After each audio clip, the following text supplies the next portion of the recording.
warahmatullahi wabarakatuh. Kembali lagi bersama saya Arnitia Permana dalam kelas Arnitia. Kali ini kita akan membahas materi kelas 9, yaitu cerita inspiratif. Namun sebelum kita bahas lebih jauh, Ibu akan membahas atau akan menyebutkan KD, kompetensi dasar, dan tujuan pembelajaran dalam pertemuan kita hari ini.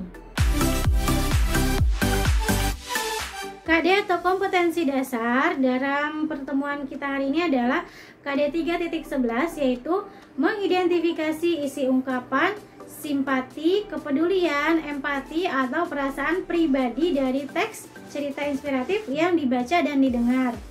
Lalu KD 4.11 yaitu menyimpulkan isi ungkapan, simpati, kepedulian, empati, atau perasaan pribadi dalam bentuk cerita inspiratif yang dibaca dan didengar.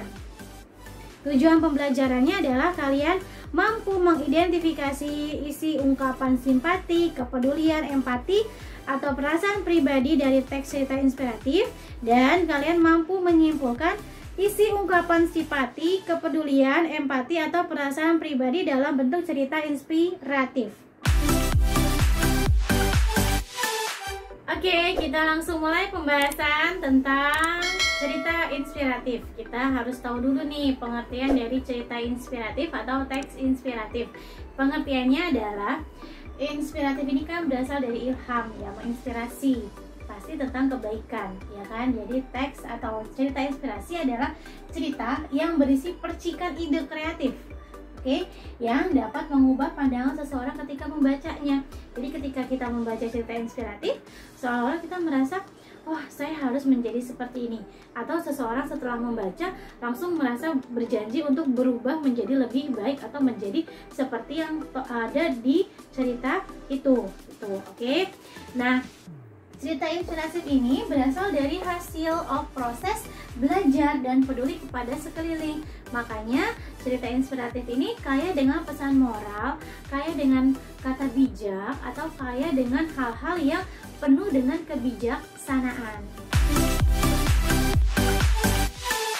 Oke, sekarang kita masuk ke mengidentifikasi cerita inspiratif.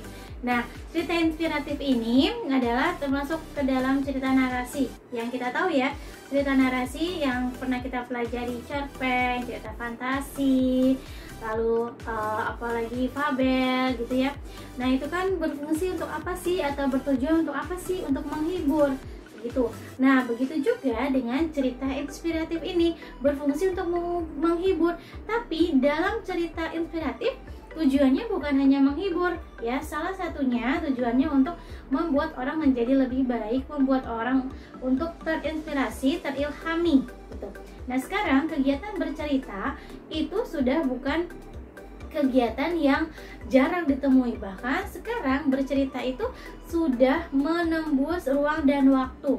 Jadi dalam bercerita tidak harus secara langsung, ya. Kita banyak menemui cerita-cerita itu di media sosial atau jadi secara virtual kita bercerita, dan sekarang pun kita sedang melakukan pembelajaran secara virtual.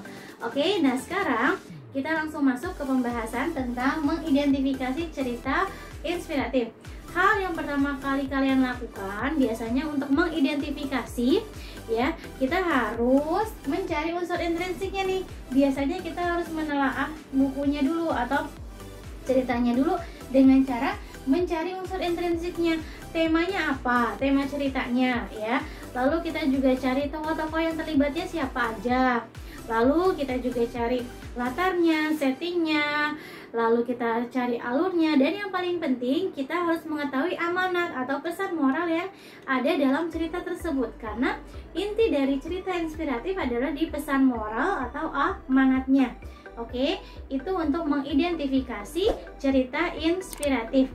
Lalu yang kedua, untuk mengidentifikasi biasanya kita juga menuliskan hal-hal pentingnya dalam cerita tersebut. Kemudian lalu kita tulis isi ceritanya. Mengidentifikasi cerita inspiratif ini maksudnya juga kalian bisa menuliskan judulnya kalau ada, ya, lalu penulisnya, lalu misalnya tahun terbitnya gitu, penerbitnya. Nah, itu juga bisa ditulis sebagai bahan untuk mengidentifikasi cerita inspiratif.